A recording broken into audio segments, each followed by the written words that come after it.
Good day guys, this video will be a sneak peek of another vibrations tutorial that I've got.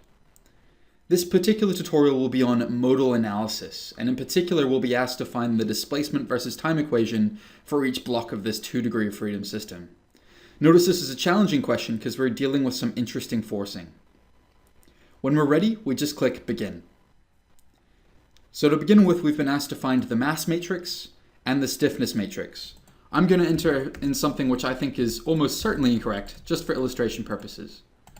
Once we click next, we've gotten the problem wrong and we're given information on how to improve. If we get it wrong again, no problem, just click next and we're given a little bit more information. The tutorial continues like this all the way through, and by the end of it, you should have an understanding of natural frequencies and mode shapes, be able to construct the modal mass and modal stiffness matrices, calculate initial conditions of natural coordinates, and solve and analyze the uncoupled equation of motion. Just so you know, this tutorial is completely free and available in the description below, along with many other vibrations tutorials. I hope you really enjoy it. Cheers guys. Bye.